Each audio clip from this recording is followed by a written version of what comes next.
আজকে গাইস আমরা যাচ্ছি মায়া নার্সিং হোমে। তো জাইম্বু ভিতরে আসলো আর এই যে দেখো আমার বোনও রেডি হয়ে গেছে। এসো সেটা তোমাদেরকে আমি একটু পরে বলছি। হচ্ছে গাড়িতে উঠলাম আর এখানে যাচ্ছি মা মানুকে দেখতে আসলাম। আর এই যে দেখো আমার বোনের রেল করি আর এখানে গাইস আমরা সবাই ওয়েট করছিলাম। আমাদের তো পুরো মাথায় বুঝতে পারছো যে কি হয়েছে গাইস তোমাদের flashback. Hello guys, welcome back to my new blog. আর আজকের ব্লগটা খুবই ভালো হতে চলেছে। তো আজকে গাইস আমরা যাচ্ছি মায়া নার্সিং হোমে। তো কেন যাচ্ছি সেটা তোমরা ব্লগটা কন্টিনিউ দেখো, বুঝতে পারবা। তো চলো গাইস, নতুন অতিথি আসতে চলেছে আমাদের। তো চলো গাইস, আর এখন রেডি হয়ে গেছি আর ভিতরে কী কী আছে তোমাদেরকে দেখাচ্ছি। আর এখন আসি ছাদ থেকে নেমে চলে আসলাম ঘরের ভিতরে। আর এই যে দেখো এদিকে দেখতে আসছিল দিদি ভাগিনা, এদিকে মা যাবে আর আমি যাবো। এদিকে ভাগিনীও আসে মাসিকে দেখতে। আর গাইস তোমাদেরকে আমি দেখাচ্ছি এখন আমার বোনু কি করতেছে। তো বোনু তো ভয় পাচ্ছিল। আর এই দিকে দেখতে পাচ্ছ না জাইম্বুও আসছিল আর বাইরে অনেকজন আছে। তো সেটা তোমাদেরকে আমি পরে দেখাবো। আর এইদিকে দেখো জাইম্বু ভিতরে আসলো আর এই যে দেখো আমার বোনু রেডি হয়ে গেছে। তো ভয়ও পাচ্ছিল আর এদিকে হাসতেছে আমাদের সঙ্গে, যেহেতু মনটা ভয় ছিল কিন্তু মুখটা তো হাসি থাকবেই সবসময়। সেটা আমরা সবাই রেডি হয়ে গেছি। তো বোনকে নিয়ে এখন আমরা যাব।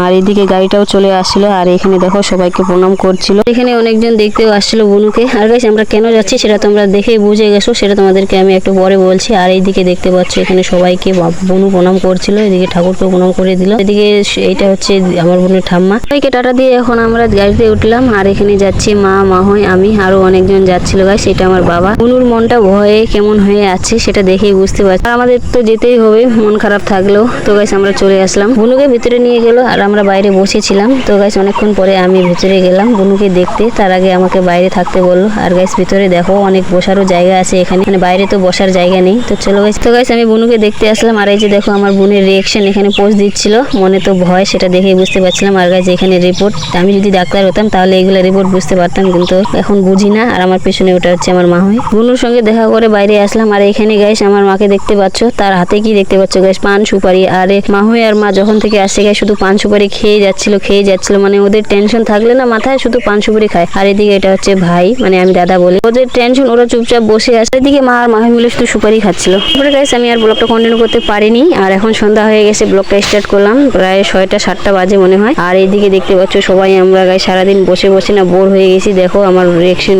মায়ের রিয়েকশনটা। আর গাইস আমি ব্লগটা কেন কন্টিনিউ করতে পারিনি সেটা তোমাদেরকে বলে দিই। মানে মোবাইলটা আমি বোনের কাছে রেখে আসছিলাম, তো তার জন্য দিনের বেলা আর ব্লগটা কন্টিনিউ করতে পারিনি। আর গাইস এখন আমরা সবাই বসে আসি, কারণ একটু পরে আমার বোনকে নিয়ে যাবে। আমরা বাইরে বসেছিলাম, আমাদেরকে ডাকলো, ভিতরে গেলাম। আর এই যে ডাক্তারটা দেখতে পাচ্ছ গাইস, আমার বোনকে সিজার করবে যেহেতু, তার জন্য ডাক্তার ভিতরে চলে গেল। আর এখানে আমরা একটু ছিলাম বাইরে, তো আমাদেরকে বাইরে থাকতে দিল না, তার জন্য এখন আমরা বাইরে যাব। এই যে মাসিটা আসে, ও এসে বললো যে এখানে থাকবে না, এখানে ডিস্টার্ব হচ্ছে, তোমরা বাইরে গিয়ে থাকো। তারপরে গাইস আমরা বাইরে আসলাম। আর এই যে দেখতে পাচ্ছ মায়া সার্নাল, এই নার্সিংহোমে আমার বোনকে ভর্তি করেছিলাম শিলিগুড়ি। আর এখানে গাইস আমরা সবাই ওয়েট করছিলাম। আমাদের তো পুরো মাথায় এত টেনশন যে কি আর বলবো। তখন এই যে দেখো মুখগুলো দেখেই বোঝা যাচ্ছে যে কতটা টেনশন মাথায় আছে। আর গাইস এইখানে সবাই আমরা আসি, এদিকে মামা মা সবাই, মানে সবার মাথায় মানে এত টেনশন যে কেউ কারোর সঙ্গে কথা বলছিল না। আর আমি বাইরে আসলাম, এদিকে দাদারও মুখটা দেখো কালো হয়ে আসে, সেও কিছু বলছিল না আমার সঙ্গে, যেহেতু আমরা সবসময় কথা বলি। আর আজকে আমাদের মন খারাপ হয়ে আসে, যেহেতু বোনকে সিজার করতে নিয়ে গেছিল গাইস। তারপরে গাইস আমাদেরকে 1 ঘন্টা পরে ভিতরে ডাকলো। আর এখানে দেখো গাইস সবারই হাসিগুলা, তো দেখে বুঝতে পারছো যে কি হয়েছে গাইস। তোমাদেরকে সেটা আমি পরে বলতেছি। আমি গাইস ভিতরে যেতে পারছিলাম না, দেখো সবাই